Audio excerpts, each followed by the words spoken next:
The name of the chapter is carbon compound.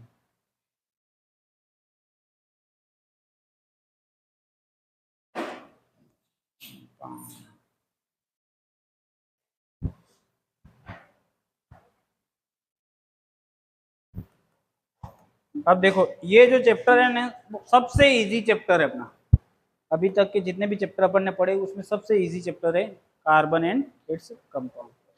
तो खास बात क्या है, ये पूरा चैप्टर एक एलिमेंट के ऊपर बेस्ड है। कितने पे? एक ही एलिमेंट के ऊपर बेस्ड है और सबसे इजी चैप्टर है। इससे पहले अपन ने केमिकल रिएक्शन है और केमिकल साल्ट वो देखे थे, वो कंपैरेटिवली इससे थोड़े से टफ है, लेकिन ये बहुत ही इजी चैप्टर है। ठीक है, अब कार्बन क्या है, हम भली बात ही जानते हैं कि पीरियोडिक टेबल के अंदर एक एलिमेंट है कार्बन, है ना। अब कार्बन का जो एटॉमिक नंबर है वो क्या है? 6, और इसका जो एटॉमिक मास है वो क्या है? 12। ठीक है, ये एक एलिमेंट है और इसका एटॉमिक नंबर 6 है और इसका एटॉमिक मास क्या है? 12। अगर इसके इलेक्ट्रॉनिक कॉन्फ़िगरेशन की बात करें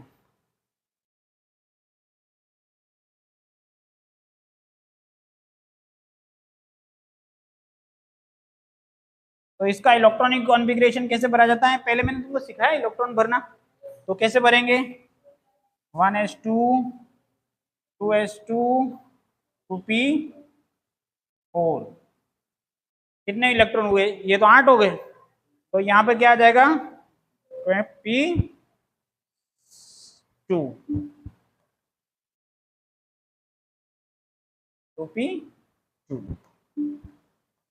ठीक है, ये इसका कॉन्फ़िगरेशन हो गया। 6 इलेक्ट्रॉन हो गए ना, 2 2 4 और 2 6। अब इसका आउटर शेल कौन सा कहलाता है? तो आउटर शेल आपका जो 2 नंबर का शेल है ये इसका क्या कहलाता है? Outer shell.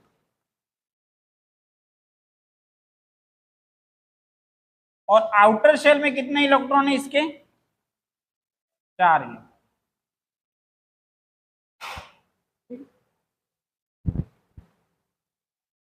अब इसकी खासियत क्या है ये अपने को पढ़नी पड़ेगी इसके अंदर, ताकि अपन इसके क्या इसकी मेन चीजें वो अपन आसानी से पढ़ पाए।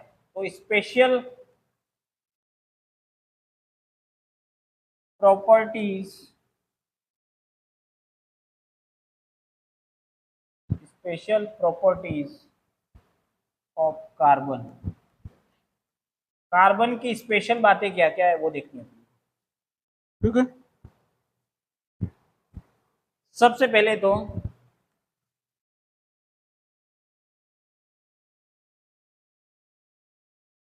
It is a non metal, ये नॉन मेटल है, सही बात है।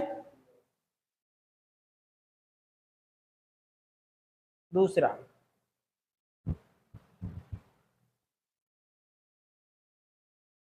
और नॉन मेटल की क्या खासियत होती है?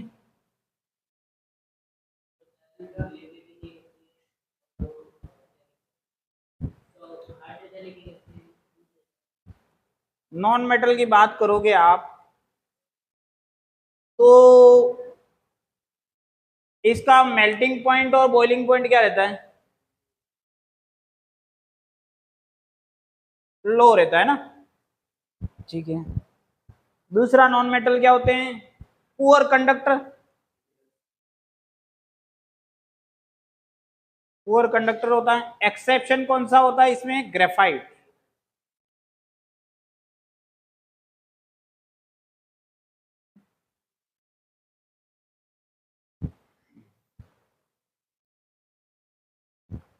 और इसका क्या पाया जाएगा आपका?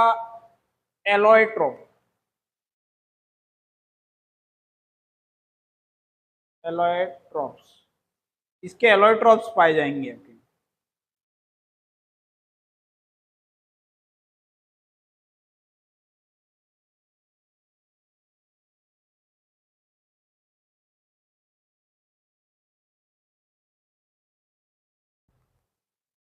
डायमंड, ग्रेफाइट और फुलरिंग।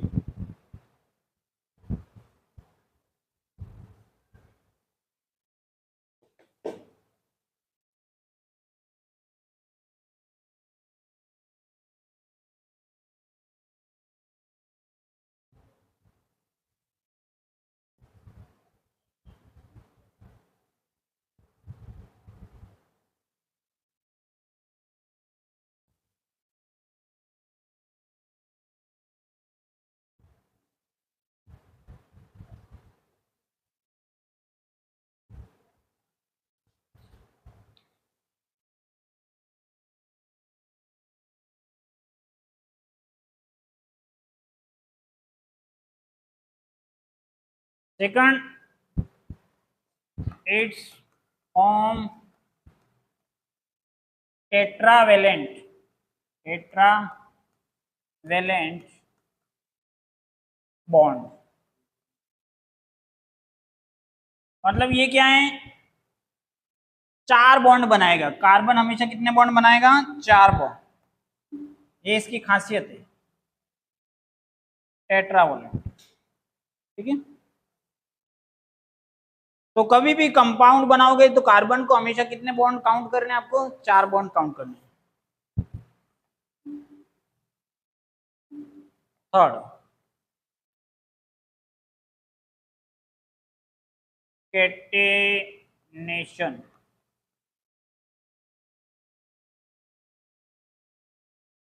कैटेनेशन की प्रॉपर्टी पा जाती है। कैटेनेशन का मतलब होता है long chain, branched chain,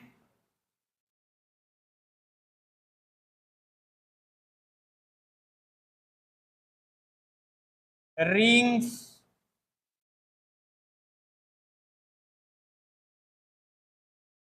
etcetera etcetera. Catenation का मतलब क्या है कि ये लंबी लंबी चेनें बना सकता है, ठीक है। लंबी चेन, सीधी चेन भी हो सकती है, ब्रांच्ड चेन भी हो सकती है, रिंग चेन भी हो सकती है। इस टाइप की प्रॉपर्टी इसके अंदर पाई जाती है कैटेनेशन की।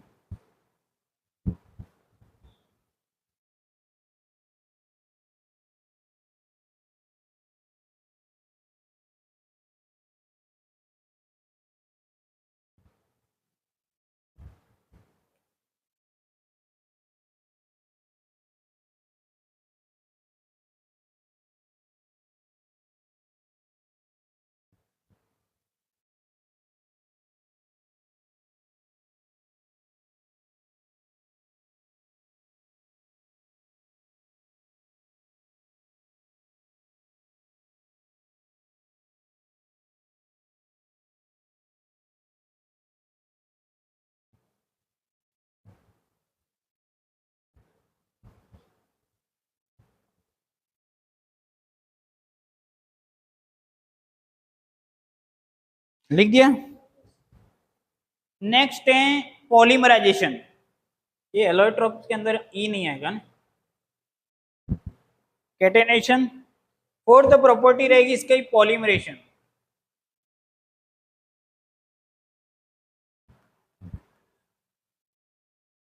पॉलीमराइजेशन क्या होता है वो देखिए। मोनोमर यूनिट रिपीट,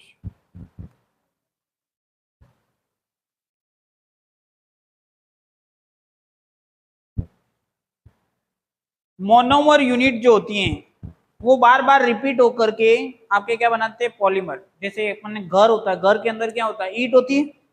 ईंट बार बार रिपीट होकर के पूरे घर का निर्माण होता है। जो एक सिंगल यूनिट होती है वही बार बार रिपीट होती है। जैसे माला होती है तो माला के अंदर एक ही टाइप का आपका यूनिट होता है, वो बार बार रिपीट होता है ना।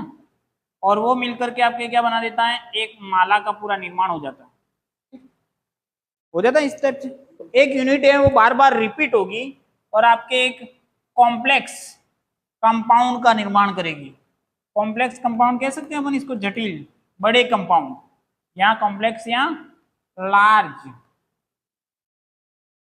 कंपाउंड का फॉर्मेशन करेगी।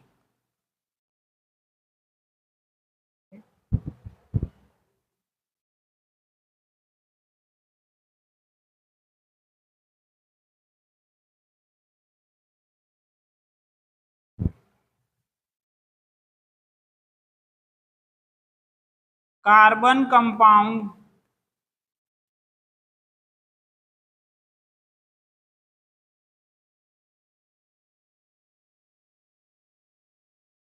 Carbon forms covalent bond.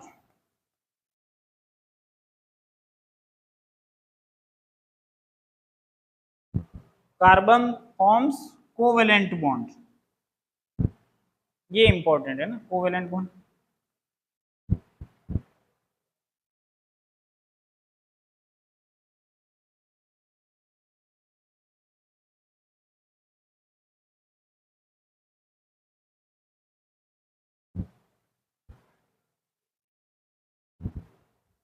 हो गया, बता रहा हूं। यहां तक का मैटर समझ में आया तुमको? एक बार वापस से मैं रिवीजन दे देता हूं।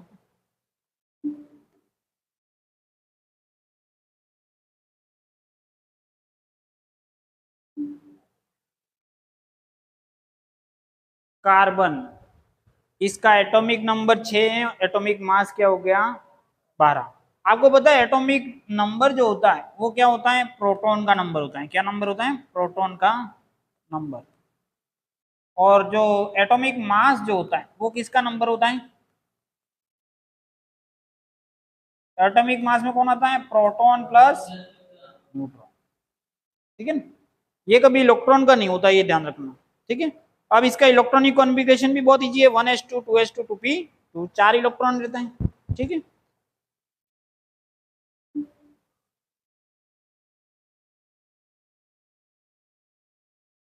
एक तो नॉन मेटल है, ये बात बिल्कुल क्लियर है। नॉन मेटल रहेगा तो ये ब्रिटल प्रॉपर्टी का रहेगा। ठीक है, ब्रिटल मतलब हार्ड होता है लेकिन उसके ऊपर प्रेशर डालने पर वो पाउडर में कन्वर्ट हो जाता है। ठीक है, पुअर कंडक्टर होते हैं, एक्सेप्शनल अगर ग्रेफाइट को निकाल दे तो उसके अंदर हीट और इलेक्ट्रिसिटी पास नहीं होती है। नेक्स्ट, इसके एलॉयट्रॉप्स पाए जाते हैं। एलॉयट्रॉप्स का मतलब बेरुपिया जो होता है ना, बेरुपिया देखे आपने कभी, कोई ये मेला वगैरह होता है तो उसके अंदर अलग अलग भेष धारण करके घूमते हैं, है ना, जिससे रामायण के पात्र के या कालिका माता के या दूसरे देवी देवताओं के रूप धारण करके मेलों में घूमते हैं ना, उनको अपन क्या करते हैं, जब छदम वेश, दूसरा वेश धारण करके घूमते हैं, उसको बेरुपिया का। तो ये एक तरह से बेरुपिया ही है, इसको साइंस की भाषा में इसको एलोट्रोप्स कहते हैं। ठीक है, डायमंड, ग्रेफाइट और फुलरिंग। ठीक है, उसी प्रकार से इट्स फॉर्म टेट्रावेलेंट बॉन्ड, ये हमेशा 4 बॉन्ड बनाता है। ठीक है, ये बात ध्यान रखने के, जब भी आपको कार्बन दिखे तो आपको सबसे पहले 4 बॉन्ड काउंट करने के, उसके 4 बॉन्ड होते हैं, कभी 3 नहीं होंगे, कभी 5 नहीं होंगे। ठीक है, 5 होते हैं एक स्पेशल केस के अंदर, वो अभी अपने को चर्चा नहीं करनी।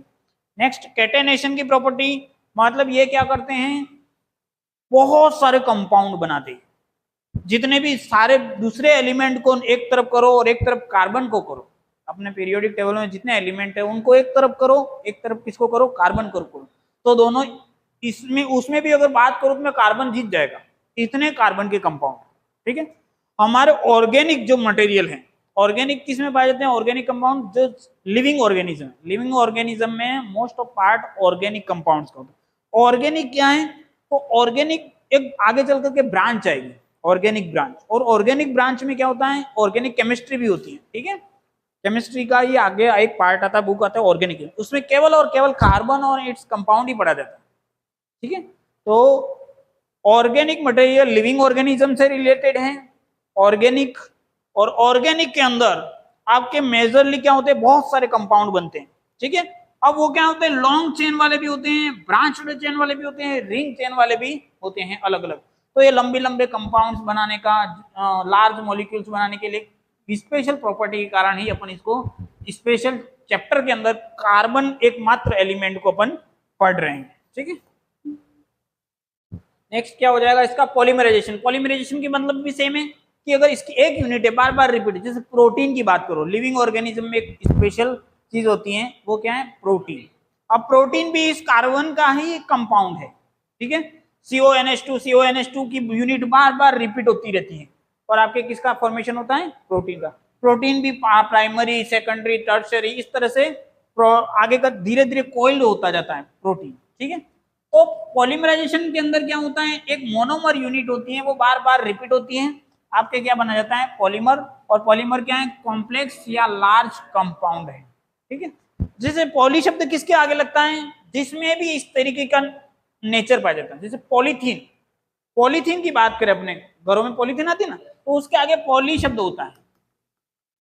तो इसका मतलब क्या है, इसके अंदर एक यूनिट ऐसी है, जैसे CH2 डबल बॉन्ड CH2, आगे चल करके मैं बताऊंगा, ये इसको बोलते हैं एथीन। क्या बोलते हैं, ये लंबा चलता रहता है, अनगिनत यूनिट्स इसकी आपस में जुड़ी हुई है, इसलिए इसका नाम क्या रखा गया, पॉलीथीन।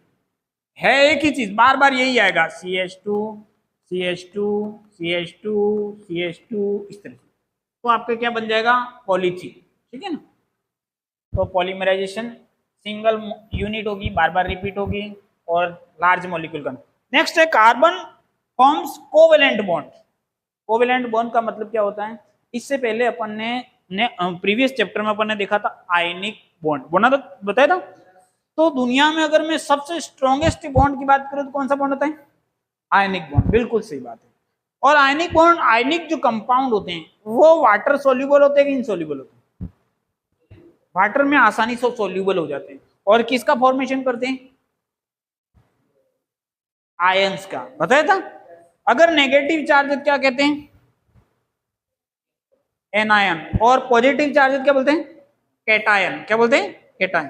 कैटायन और एनायन का फॉर्मेशन होता है, जैसे NaCl है तो क्या बनेगा? Na+ और Cl-, और दो आयंस में कट जाएगा।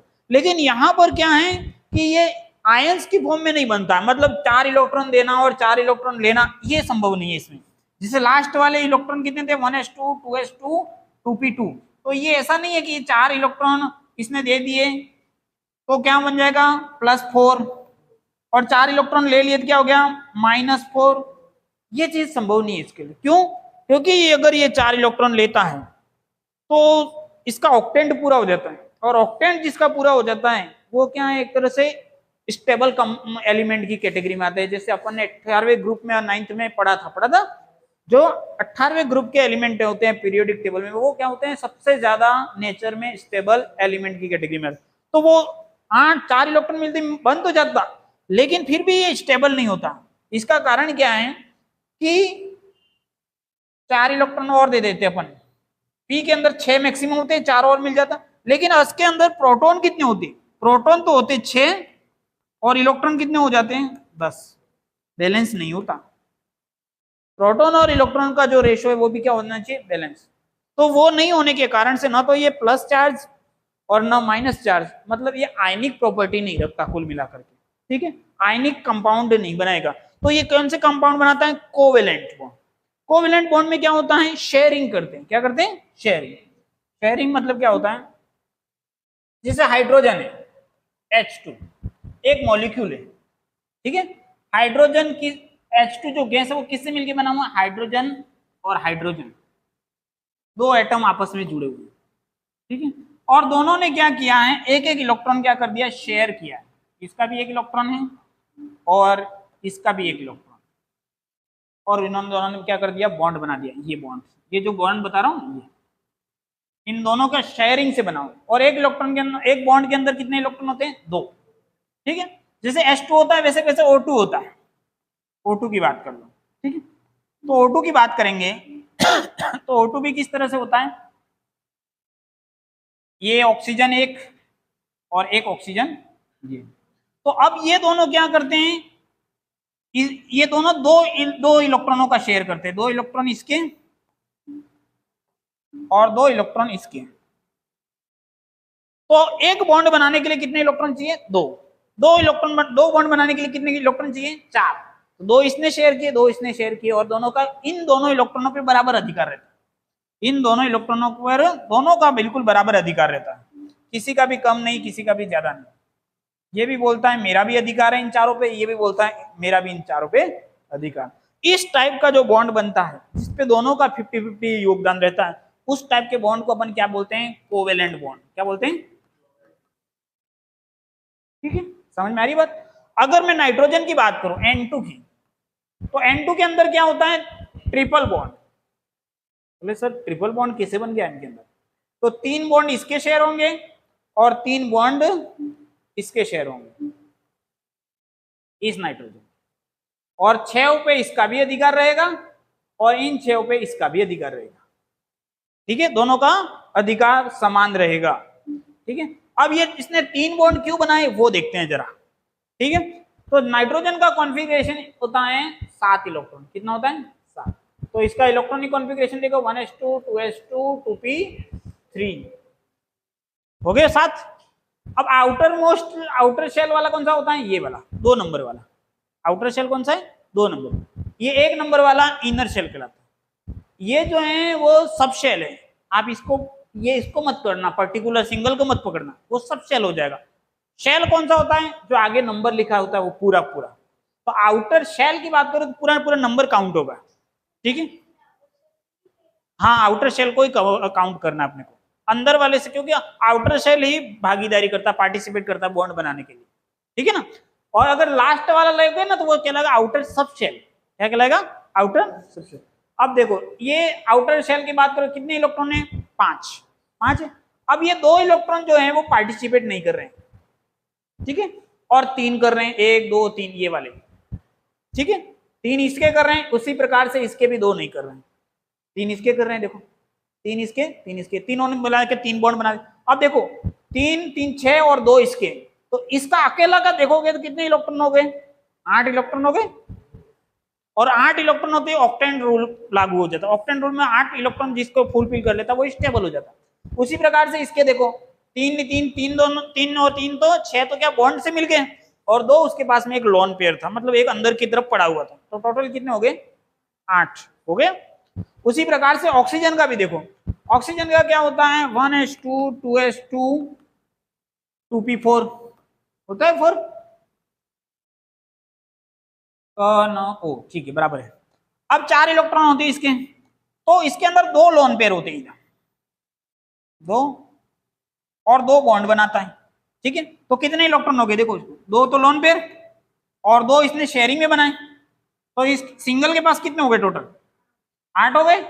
इस सिंगल के पास देखो इसके भी पास 2 लोन पेयर रहेंगे जो अंदर की तरफ पड़े, और 2 ने तो बॉन्ड बना। इसके टोटल देखो कितने हो गए? 2 2 4 और ये 4, ये 8 इसके भी हो गए, तो इसका भी क्या हो गया? ऑक्टेंट कंप्लीट हो गया, ठीक है। तो इस तरह से शेयरिंग से जो बॉन्ड बनते हैं,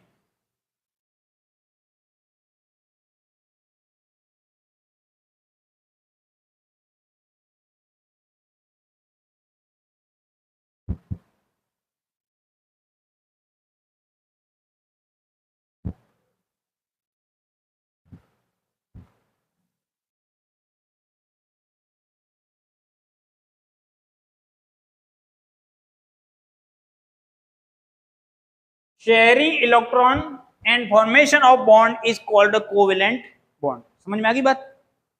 अब कार्बन भी क्या करता है इसी तरह से? कार्बन क्या होता है? कार्बन जिस भी 4 बॉन्ड बनाता है, और चारों किससे बनाता है? शेयरिंग से बनाता है। ये चीज ध्यान रखो। तो इसके 2 इसके 2 इसके 2 और इसके 2 हो गए 8। इस तरह से इसके चारों वैलेंसिया पूरी होती है। देख रहे हो 8 इलेक्ट्रॉन हो रहे। हाइड्रोजन का 1 इलेक्ट्रॉन, हाइड्रोजन के पास एक ही होता था, एक ही देता है। इसके पास में अपन ने देखा था अभी आउटर शेल में कितने थे? 4 इलेक्ट्रॉन थे। आउटर शेल में कितने? 4 इलेक्ट्रॉन। ये आउटर शेल कहलाता है। तो 2 ये और 2 4, चारों ये मैंने बता दिए, ठीक है। और एक एक हाइड्रोजन, इंडिविजुअल हाइड्रोजन कितना दे रहा है? Single single electron. और टोटल इलेक्ट्रॉन अगर इसके काटेंगे, काउंट करेंगे तो कितना हो जाएंगे? 8, क्योंकि इन दोनों के ऊपर दोनों का पूरा अधिकार है, ठीक है। इसका भी पूरा अधिकार है और इसका भी पूरा अधिकार। जब मैं इसके काउंट करूंगा तो ये टोटल कितने काउंट आ जाएंगे? 8, ठीक है, इस तरह से।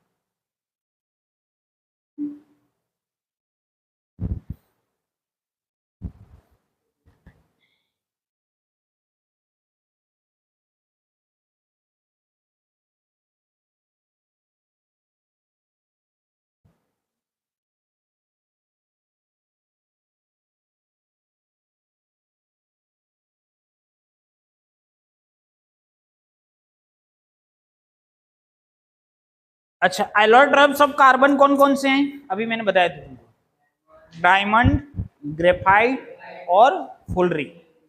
डायमंड के अंदर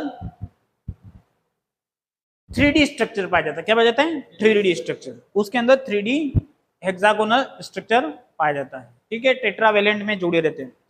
जो ग्रेफाइट है उसके अंदर लेयर्स पाई जाती है, हेक्सागोनल की क्या पाई जाती है? लेयर्स पाई जाती है। और जो फुलरिन होता है उसके अंदर हेक्सागोन और पेंटागोन दोनों यूनिट्स आपस में अल्टरनेट तरीके से जुड़ी रहती है, हेक्सागोनल भी रहती है और पेंटागोनल भी रहती है, ठीक है। ग्रेफाइट कहाँ यूज में आता है? तो आपने देखा होगा पेंसिल और जहां कंडक्टर्स का यूज किया जाता है वहां पे ग्रेफाइट इलेक्ट्रोड के तौर पे भी किया, क्योंकि ग्रेफाइट एक एक्सेप्शन है जिसके अंदर क्या होता है? इलेक्ट्रिसिटी पास होती है। और डायमंड की स्पेशलिटी क्या है? सबसे स्ट्रॉन्गेस्ट है, और उसके अंदर क्या पाया जाता है? रिफ्लेक्शन पाया जाता है, पता जाता है लाइट का रिफ्लेक्शन हो जाता है, और एक तरह से मिरर की तरह होता है, ठीक है। और फुलरिन जो है वो कुछ एक कंपाउंड्स बनाने के अंदर काम में आता है, ठीक है।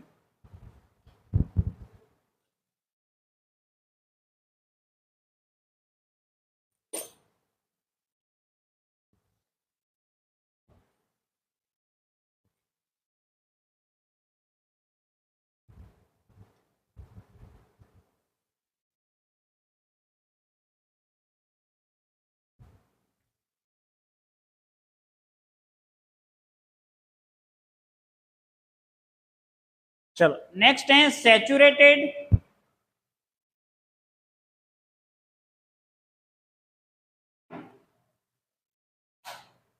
एंड अनसैचुरेटेड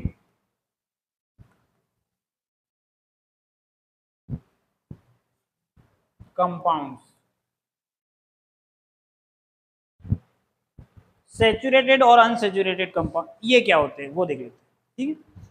अब सैचुरेटेड का मतलब होता है कि इसके अंदर आपके केवल सिंगल बॉन्ड पाया जाता है। जैसे मैं बात करूं कार्बन कार्बन, ठीक है, ये दो कार्बन कार्बन इकट्ठे हुए एटम के क्या मिल जाएगा, एटम एटम मिलके क्या बनाते हैं, मॉलिक्यूल, ठीक है, कंपाउंड भी बोल सकते हैं। अब एक कार्बन हमेशा कितने बॉन्ड बनाता है, मैंने अभी बताया था कितने बॉन्ड बनाता है, 4। तो आपको हमेशा हर कार्बन के 4 बॉन्ड बनाने, ठीक है, ये हमेशा पैटर्न फिक्स कर दो, कार्बन के कितने बॉन्ड बनाने हैं, 4। अब जो वैलेंसी है वो किससे पूरी करनी है, हाइड्रोजन से। हाइड्रोजन कितने बॉन्ड बनाता है, हमेशा एक, क्योंकि एक इलेक्ट्रॉन होता है, ठीक है। अब इस टाइप के जो कंपाउंड होंगे जिसके अंदर सिंगल बॉन्ड होगा उसको क्या बोलेंगे, सैचुरेटेड कंपाउंड। क्या कहेंगे, सैचुरेटेड कंपाउंड। सैचुरेटेड कंपाउंड बोल सकते हो, मॉलिक्यूल बोल सकते हो। और जिसके अंदर एक से अधिक बॉन्ड पाए जाते हैं, ठीक है, सिंगल डबल ट्रिपल वो बॉन्ड पाए जाते हैं, उसको अपन बोलते हैं अनसैचुरेटेड। जैसे मैं यहाँ पे सी और सी के बीच में डबल बॉन्ड पाया जाता है, ठीक है। अब इसके कितने बॉन्ड बनाने रहे मेरे, 2 तो बन चुके, और कितने बनेंगे, 2। इसके भी कितने बनेंगे, 2।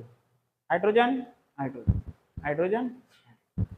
ये जो कंपाउंड है इस टाइप का जिसके अंदर डबल और ट्रिपल बॉन्ड पाया जाता है,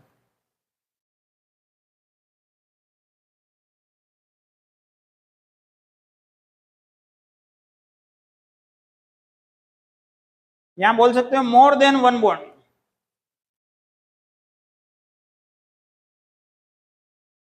बिटवीन कार्बन एटम, ठीक है। क्या हो जाएगा आपका, अनसैचुरेटेड कंपाउंड। कोई दिक्कत, सैचुरेटेड क्या होता है, अनसैचुरेटेड क्या होता है, क्लियर होगी बात, उतार लो, उतार लिए।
हो गया, चलो आगे चलते हैं।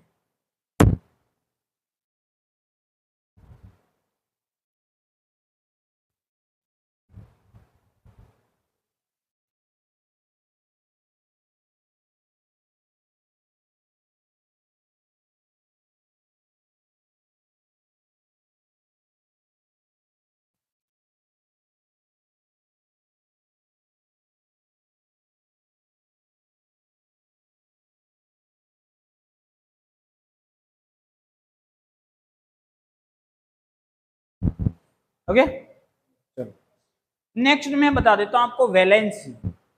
वैलेंसी क्या होता है,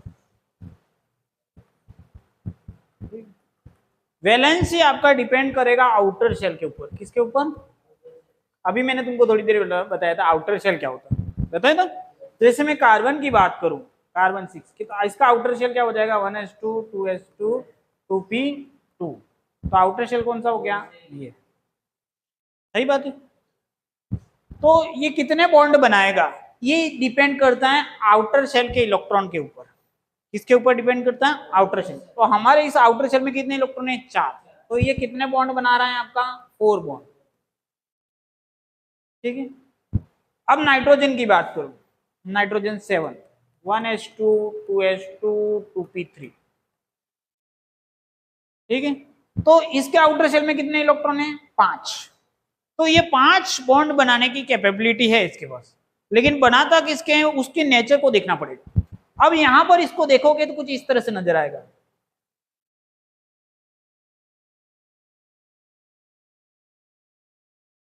ठीक है। अब आप देखोगे इसके अंदर अनपेयर्ड इलेक्ट्रॉन कितने हैं, 3। तो सबसे पहले ये 3 बॉन्ड बनाने की कैपेबिलिटी रखता है। सबसे पहले आपको आउटर शेल देखना है, आउटर शेल में कितने इलेक्ट्रॉन है, 5। तो 5 बॉन्ड बना सकता है।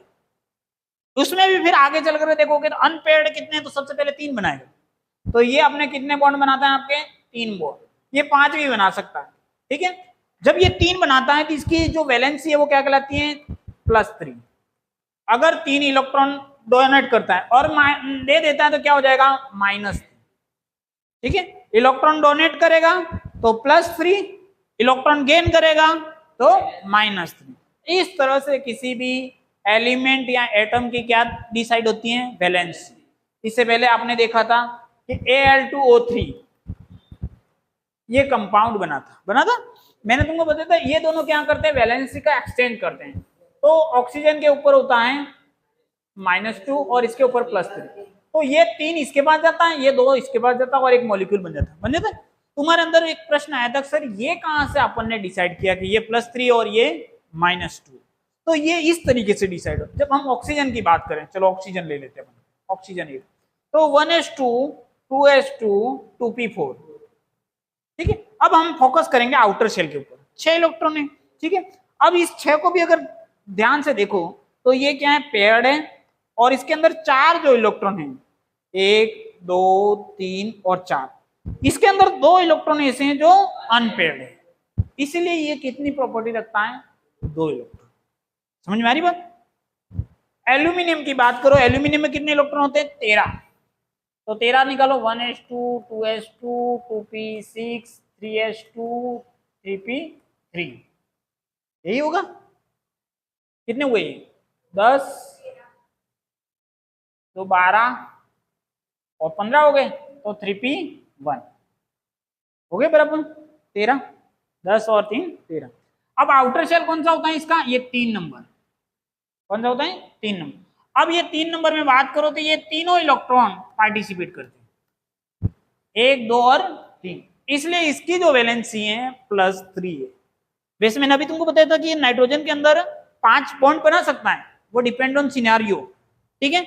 लेकिन पहली प्रायोरिटी क्या है इसकी, कि 3 बनाएगा अनपेयर्ड। यहां पर केस में पहले तो 1 बनाना चाहिए, इसके अलावा ये कितने बनाएगा, 3। और इसके ज्यादा अपन ने नेचर में देखा तो कौन से मॉलिक्यूल पाए गए, 3 वाले ज्यादा पाए गए।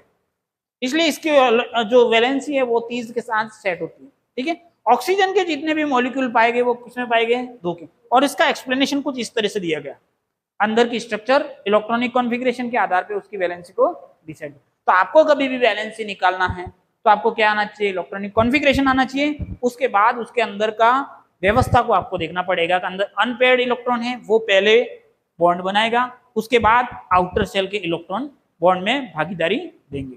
ठीक है। जैसे कार्बन के अंदर बात करें कोवेलेंट में, तो चारों ने योगदान दिया, चारों ने दिया। वैसे कायदे से तो अपने 2 लोन पेयर 2 अनपेयर्ड वाले ही आने चाहिए थे, तो यहाँ पे मामला 2 पर ही रुक जाना चाहिए, लेकिन इसने भी योगदान दिया। तो टोटल कितने हो गए, 4 बॉन्ड। ठीक है। उसी प्रकार से एल्यूमिनियम में भी ये दोनों देंगे। ठीक है। नाइट्रोजन में भी दे सकते हैं, वो डिपेंड ऑन नाइट्रोजन के 5 वाले मिलते हैं, N2O5 ये मॉलिक्यूल पाया जाता है आपके। ठीक है। तो ऐसा देखना है।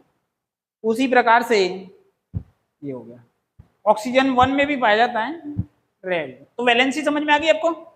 अब अपन आगे चलते हैं, chain branches and rings.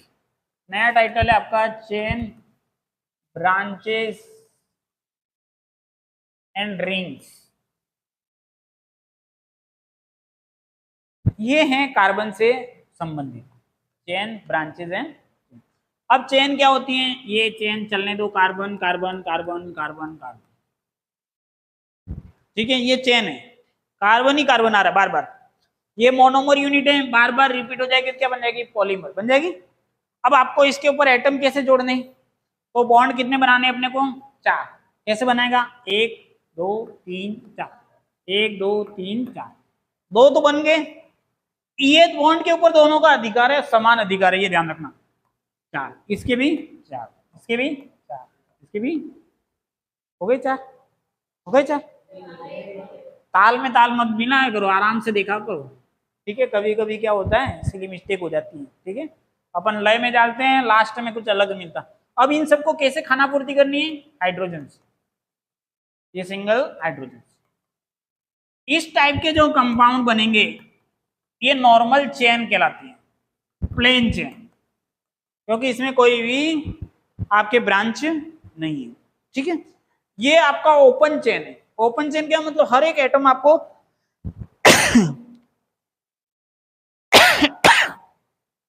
Clearly visible है, बॉन्ड भी एक एक दिख रहा है, दिख रहा है, इसको मैं क्लोज में बनाऊंगा तो कुछ इस तरह से बनाऊंगा, CH3 CH2 CH2 CH2 CH2, कितने हो गए, 1 2 3 4 5 6, 1 2 3 4 5, और ये हो गया इस तरह से, ये क्लोज स्ट्रक्चर हो गया। और ये कौन सा स्ट्रक्चर है, ओपन स्ट्रक्चर। ओपन स्ट्रक्चर कहाँ काम में आता है, जब आपने को बॉन्ड काउंट करने पड़ेगी, इसमें कितने कोवेलेंट बॉन्ड है, तो आपको सारे बॉन्ड गिनने पड़ेंगे, समझ में आया, इस तरह से। तो ये हो गया हमारा नॉर्मल चेन,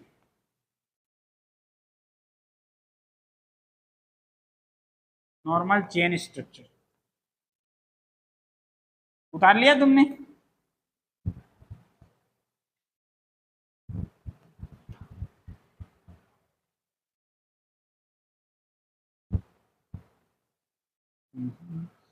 इजी लग रहा है कि नहीं लग रहा तुमको ये चैप्टर, बहुत इजी, सबसे इजी चैप्टर है।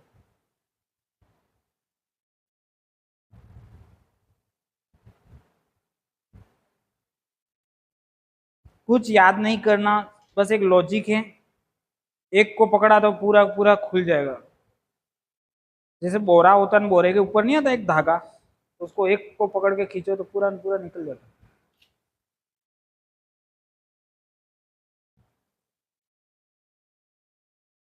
हो गया, आगे चले, सेकंड है ब्रांचेस।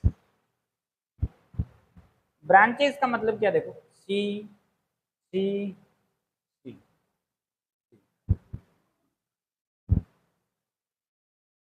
देखो ये 4 कार्बन है, अब इसका पूरा मॉलिक्यूल बनाना है हमको, अभी ये आधा अधूरा है, कैसे बनेगा, हर कार्बन के कितने बॉन्ड बनाने हैं, 4, तो मैं कितने बन चुके हैं इसके, इसके कितने बन चुके हैं, और कितना बनेगा, इसके कितने बन चुके हैं, कितने बनेंगे, और इसके, और इसके, सबको किससे भरना है, ये संरचना का नाम क्या हो जाएगा, ओपन स्ट्रक्चर, ठीक है। अब मैं इसको ऐसे लिखता हूं,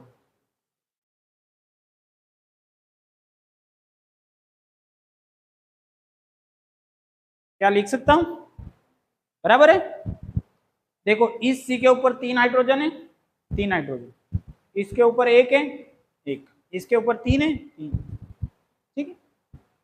आगे चल करके मैं ऐसे भी लिखूंगा, समझ रहे, ये लिखा जाएगा आगे चल कर, ठीक है।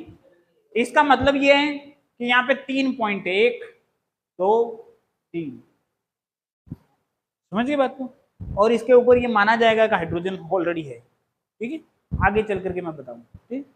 तो ये ओपन स्ट्रक्चर, ये क्लोज स्ट्रक्चर, और इसमें आप देखो ये अगर सीधी रेखा में चलता, सीधी लाइन में, ये बोलता नॉर्मल चेन, लेकिन आप देखो यहाँ पे साइड में से ब्रांच आई साइड में से ब्रांच, इसीलिए इसका नाम क्या रखा गया, ब्रांच्ड स्ट्रक्चर।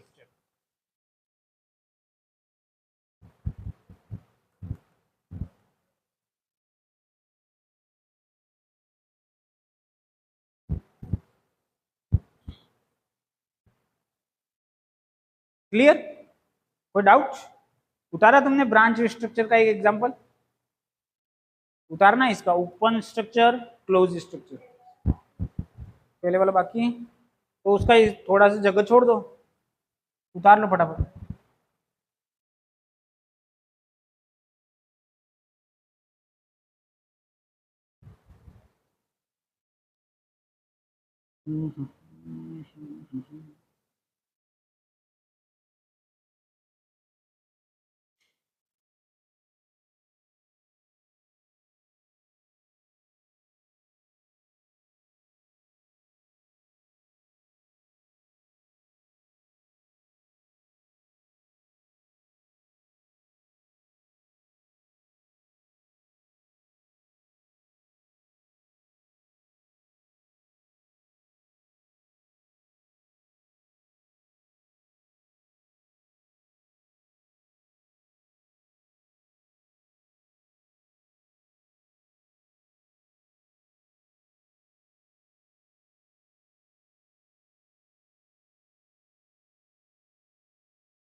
हो गया? चलो आगे। सी आपका हो जाएगा रिंग कंपाउंड, रिंग स्ट्रक्चर। अब रिंग स्ट्रक्चर क्या होता है? देखो, ये कार्बन जो है वो कुछ इस तरह से सेटअप हो जाए, रिंग बना दे, ठीक है? ऐसे भी रिंग बन सकती है, 3 कार्बन की भी बन सकती है, 4 की भी बन सकती है, 5 की भी बन सकती है। तो ये क्या कहलाएगा आपका? Ring structure. इनिशियल छोर और एंड छोर दोनों आपस में मिल जाए, स्टार्टिंग पॉइंट और एंड पॉइंट आपस में मिल जाए तो वो क्या बन जाएगा? रिंग। इजी है ना? अब इसको बनाने के लिए आपको क्या करना पड़ेगा? इसके ऊपर क्या बनने पड़ेंगे? कार्बन कितने बॉन्ड बनाता है? 4, 2 बन चुके हैं, तो और कितने बनेंगे? सबके ऊपर 2 2, एच एच।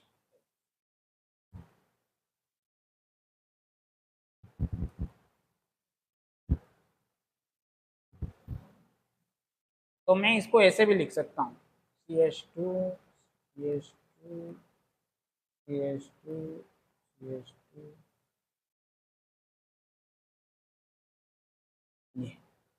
उसी प्रकार से यहां पर भी हो जाएगा, ठीक है? लिख सकते हैं ना? इसको बोलते हैं हम साइक्लोहेक्सेन।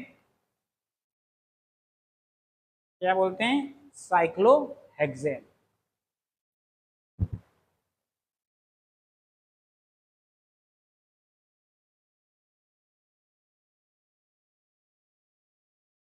चलो, अगर इसी को मैं, किसको? इसको, इसको ले जाकर के मैं इसमें से अगर एक एक बॉन्ड हटा देता हूं, हाइड्रोजन हटा देता हूं, और मैं कुछ संरचना कुछ इस तरह से बनाता हूं,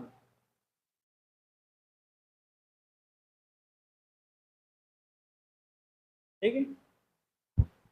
एक को छोड़ करके एक डबल बॉन्ड लगाता हूं, ठीक है? अब मेरे पास कितना हाइड्रोजन बचेंगे? एक एक बचेगा, एक एक बॉन्ड और बनेगा, ठीक है ना? तो आपका एक एक हाइड्रोजन और लगेगा, क्योंकि 3 तो बॉन्ड बन चुके हैं, एक हाइड्रोजन और बॉन्ड बनाएगा।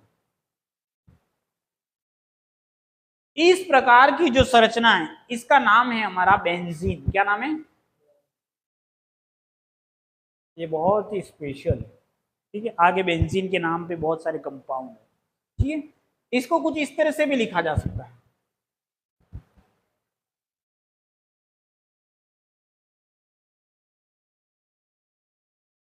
ये दिखने में बहुत शॉर्ट, सिंपल और अच्छा दिखता है तो ये बेंजीन, बेंजीन क्या है? सैचुरेटेड है कि अनसैचुरेटेड है? सैचुरेटेड अनसैचुरेटेड पढ़ा दिया तुमको? क्या है? हाँ, सैचुरेटेड। तो ये क्या है? अनसैचुरेटेड। क्या है? अनसैचुरेटेड, ठीक?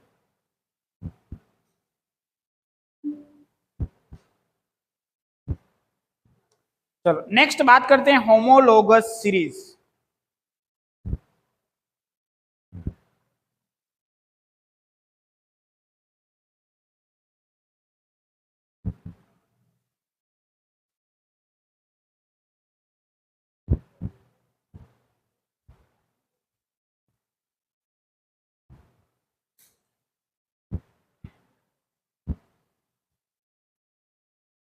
यहाँ पे हो आएगा होमोलोगस सीरीज। होमोलोगस सीरीज क्या होता है जरा देखते हैं। CH3 CH3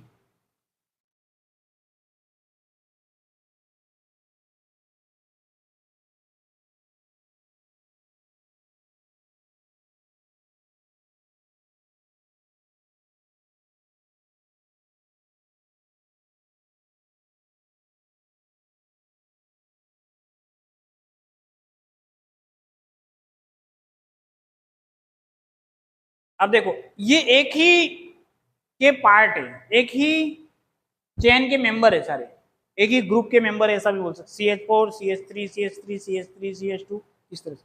अब आप देखोगे तो इसका नंबर देखो C1H4, इसका क्या हो गया C2H6, इसका क्या हो जाएगा C3H कितना हो गया 8, ठीक है C3H8।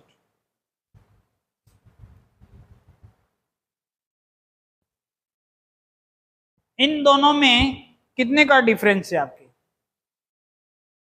एक कार्बन, एक कार्बन का डिफरेंस है और दूसरा किसका डिफरेंस है, दो हाइड्रोजन का, CH2 का डिफरेंस है।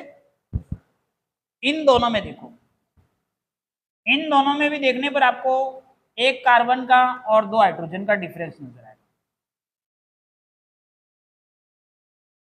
दिख रहा है। जैसे जैसे चेन आगे बढ़ती जी, एक कार्बन दो कार्बन तीन कार्बन, तो जैसे जैसे एक एक सदस्य बढ़ता जाता है वैसे वैसे उनके बीच का डिफरेंस कितना है, कांस्टेंट है, मतलब स्थिर है। CH2 CH2 CH2 का डिफरेंस है।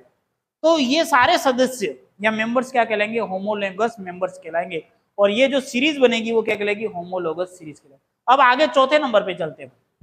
एक CH3 CH2 CH2 CH3, तो आप देखोगे तो इसको C4 और इसके अंदर क्या रहेंगे CH12, 3 3 6 4 10 10, ठीक है। अब इन दोनों के बीच में भी देखो आपके CH2 का ही डिफरेंस है ना, एक कार्बन ज्यादा है इसमें, ये 3 कार्बन था, ये 4 कार्बन, कार्बन कितना ज्यादा है एक, ये 8 का हाइड्रोजन थे, ये कितना हाइड्रोजन है 10, तो हाइड्रोजन कितने दो का, तो एक CH2 का डिफरेंस है, यहाँ पे भी एक CH2 का डिफरेंस है, यहाँ पे भी CH2।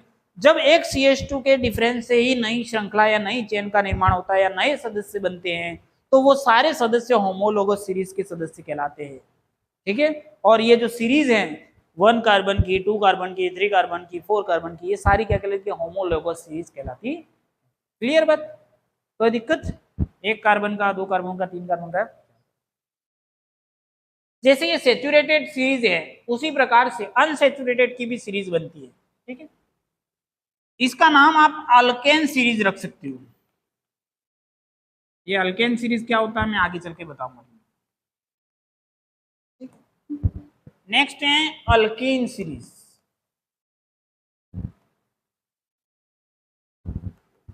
अब देखो CH2 डबल बॉन्ड CH2, ठीक है, और इसका नया सदस्य बनाओ CH2 double bond CH2, sorry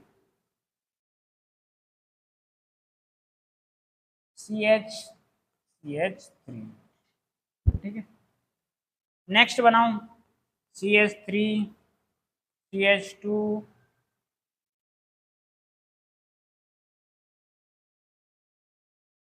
इसमें क्या गड़बड़ है इस चेन में,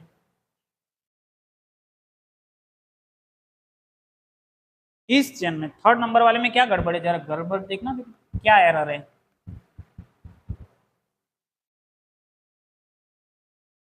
कुछ गड़बड़ नहीं,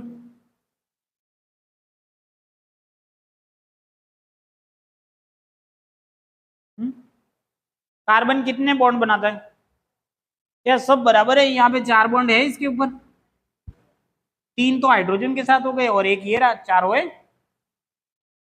यहां पर कितने, 2 ये रहे और 2 ये रहे, 4 हो गए। ये इधर वाला गिना नहीं जाएगा, 5 हो गए और 5 कभी बन नहीं सकते। समझ में आई बात? तो इस तरह से आपको क्या है, एरर्स देखने पड़ेंगे। ठीक है, अब बराबर है। ठीक है, अब देखो, अब इनके बीच का डिफरेंस देखो, ये कितना हो गया, C2H4। क्या मैं बोल सकता हूँ 2 कार्बन और 4 हाइड्रोजन। ये क्या हो जाएगा आपका C3H6। ये कितना हो जाएगा C4, 3 3 6 और 2 8। अब इन सबके बीच का डिफरेंस देखो, 2 कार्बन का आ रहा है। इन दोनों के बीच में कितने कार्बन का डिफरेंस है, 1 कार्बन का।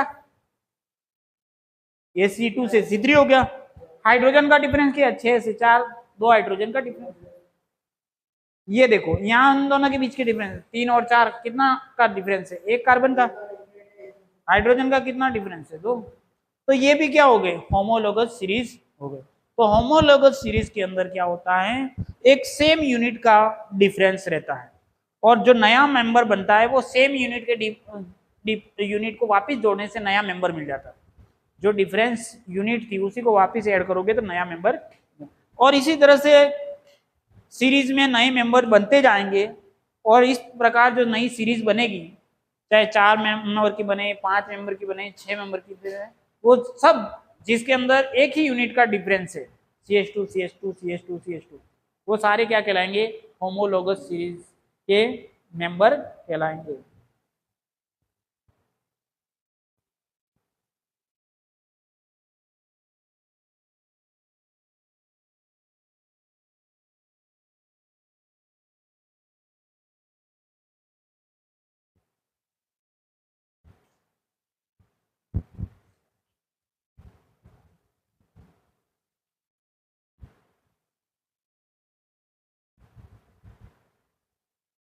हो गया?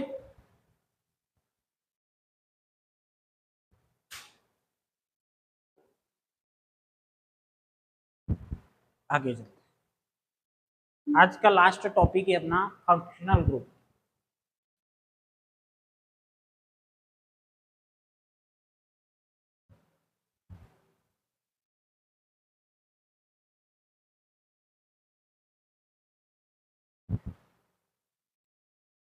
फंक्शनल ग्रुप, अब ये क्या है फंक्शनल ग्रुप, ये देख लो। हमारे यहाँ पे 2 कैटेगराइज किए गए हैं फंक्शनल ग्रुप को। एक तो हेलो में डाला गया है, हेलो ग्रुप, और एक है ऑक्सीजन वाला। हेलो ग्रुप में हमारे पास में है क्लोरीन और ब्रोमीन। ठीक है, ऑक्सीजन वाले कौन से हैं वो देख लेते हैं। ऑक्सीजन में हमारे पास में अल्कोहल, कीटोन, एल्डिहाइड,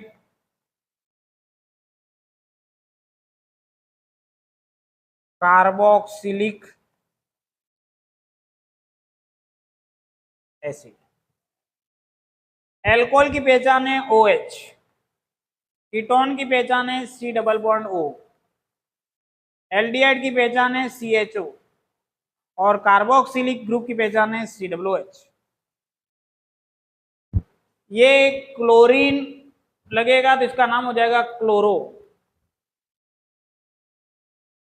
और ब्रोमीन लगेगा तो इसका नाम हो जाएगा ब्रोमो। ठीक है, इसका नाम हो जाएगा ऑल, OL, ऑल सफिक्स है ये।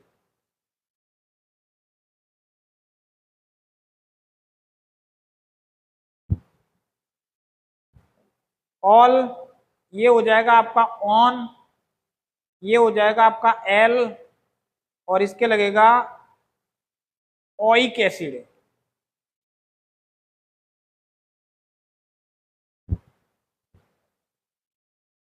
ठीक है, ये फंक्शनल ग्रुप है। 2 कैटेगराइज किए गए हैं, ए और बी, हेलो और दूसरा ऑक्सीजन कंटेनिंग। हेलो में 2 हैं, क्लोरो और ब्रोमो। क्लोरीन को क्लोरो कहा जाता है, ब्रोमीन को ब्रोमो का। सफिक्स का मतलब है चेन के लास्ट में जो बनेंगे, लास्ट में जुड़ेंगे। जैसे कोई कार्बन की चेन है तो इसके लास्ट में ये जुड़ जाएंगे, तो इसका नाम बन जाएगा क्लोरोप्रोपेन। ठीक है, वो अभी आ रहा है, चिंता मत करो, सर ने क्या बोल दिया, तो केवल इस पे फोकस करो। क्लोरो बोला जाएगा, इसको क्या बोला जाएगा, क्लोरो। सफिक्स क्यों बोला गया, क्योंकि ये लास्ट में इसका नाम जुड़ता है। ठीक है, इसलिए क्लोरो ब्रोमो। इसका OH जुड़ा है तो उसका नाम जाएगा था ऑल। ऑल मतलब जैसे ये 3 कार्बन का है, इसके बाद में मैं OH जोड़ दूंगा तो इसका नाम प्रोप होता है, तो इसके साथ में ये ऑल जुड़ेगा तो नाम हो जाएगा प्रोपेनॉल। क्या नाम हो जाएगा, प्रोपेनॉल। ऑल जुड़ेगा सफिक्स के रूप में। इसका जुड़ेगा ऑन, क्या जुड़ेगा, ऑन। इसका जुड़ेगा एल, क्या जुड़ेगा, एल। इसका जुड़ेगा ओइक एसिड, क्या जुड़ेगा, ओइक एसिड। ठीक है, फॉर एग्जांपल के लिए CH3COOH। ठीक है, तो इसके अंदर 2 कार्बन होंगे तो क्या नाम बनेंगे, एथेनोइक एसिड। क्या रखेंगे, एथेनोइक। ठीक है, इस तरह से ओइक नाम आ गया इसके अंदर, ओइक नाम आया, एथेनोइक ऐसा बोला तो आया ओइक। तो इस तरह से आज का सेशन यहीं पे समाप्त करते हैं। कल इसके नोमेनकल्चर ऑफ कार्बन कंपाउंड शुरू करेंगे। ठीक है ना, इजी लग रहा है तुमको ये चैप्टर, बहुत ही इजी है, और शायद मेरे को लगता है अपने पूरे साइंस में सबसे इजी चैप्टर में इसी को काउंट करते हैं। ठीक है, एक बार पढ़ते ही आपको